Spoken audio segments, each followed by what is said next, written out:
Le point suivant concerne l'avancée du projet Action Cœur de Ville. Je donne la parole pour présenter cette délibération à Madame Dominique Chauveau, adjointe au maire. Action Cœur de Ville a été signée le 13 juillet 2018, ici même.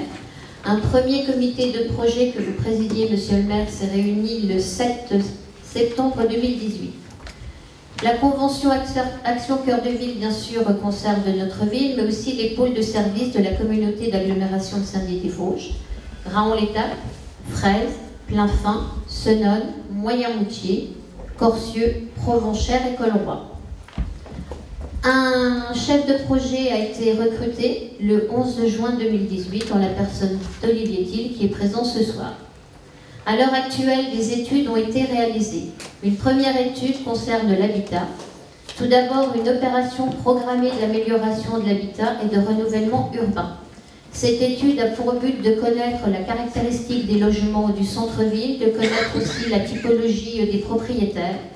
Il va aussi falloir définir un périmètre et puis aussi un objectif chiffré, combien de logements par exemple on va pouvoir rénover et le niveau d'intervention financière.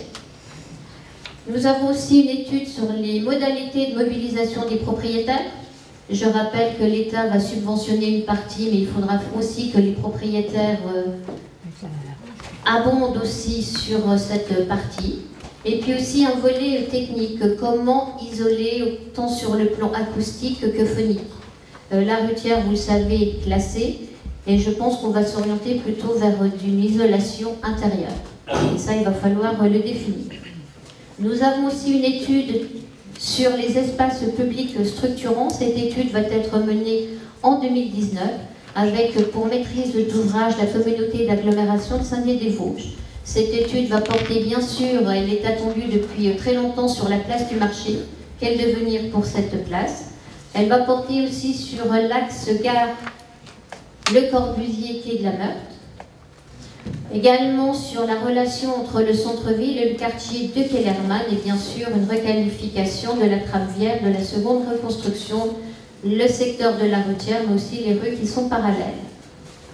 Une étude aussi engagée par la Caisse des dépôts et consignations en 2018-2019 sur le logement étudiant à Saint-Dié. Est-ce que les logements étudiants sont suffisants? Faut-il en construire d'autres? Ou alors est-ce qu'il faut réhabiliter les logements? Cette étude est financée, je le répète, à 100% par la Caisse des dépôts et consignations. Hors Saint-Dié, il y aura aussi une étude sur la requalification des futures friches hospitalières de Raon-l'Étape et de Senones. Également une étude urbaine sur Raon-l'Étape. Des actions engagées dans une dynamique de cœur de ville. L'aménagement et la requalification de la rue Dauphine, je crois qu'à l'heure actuelle, les travaux sont visibles. Une constitution d'une réserve foncière à proximité du pôle virtuel, je crois que c'est l'ancien garage Brèche. La création du jardin Simone Veil, la création du skatepark qui devrait être bientôt inauguré, la création d'un tiers-lieu, la Boussole. Également l'aménagement des bâtiments Carbonard et de la Suze. Et là, il y a eu un choix fort d'installer la communauté d'agglomération en centre-ville parce qu'il y aura des personnes qui vont travailler et ce sera des futurs consommateurs pour les commerces et les restaurants déodaciens. Des projets aussi à court terme, l'acquisition de l'immeuble Vosges Matin, on en fera un immeuble démonstrateur, un projet du toit vosgien sur le quai Carnot sur l'ancienne friche du CCAS avec un bâtiment à haute qualité énergétique avec, je crois, 0% de charge pour les futurs locataires. Le maire nous en a parlé à plusieurs reprises, le pôle d'échange multimodal. Et puis aussi, on le verra plus loin dans le conseil municipal, l'acquisition de la maison dite Renoir, située en face de l'usine Le Corbusier. Mais je laisserai mon collègue Patrick Zanquetta vous en parler. Et sur le volet économique, bien entendu, nous avons déposé un dossier au FISAC, le fonds d'intervention pour la sauvegarde de l'artisanat et du commerce, pour obtenir un manager de centre-ville. Ce dossier est en cours d'instruction et nous espérons avoir des nouvelles très prochainement. Voilà, monsieur le maire, ce qu'on peut vous dire. Merci, madame l'adjointe au maire. Effectivement, vous avez rappelé les actions qui figurent dans le plan qui a été adopté à l'unanimité par le conseil municipal un peu avant l'été et fait le point sur l'état d'avancement, comme nous avons eu l'occasion de le faire avec en présence de la sous-préfète et de l'ensemble des partenaires dans cette même salle il y a quelques semaines.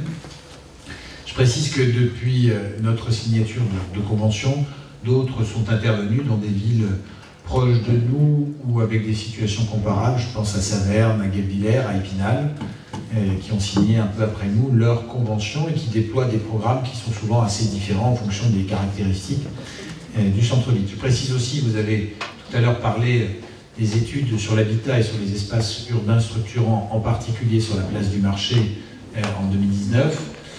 Ces études vont être réalisées, elles ne l'ont pas été. Vous êtes passé assez subtilement du passé composé au futur proche dans votre propos, c'est bien le futur proche, et donc effectivement au cours de l'année 2019, on aura des propositions à faire, notamment sur la requalification de la place du marché.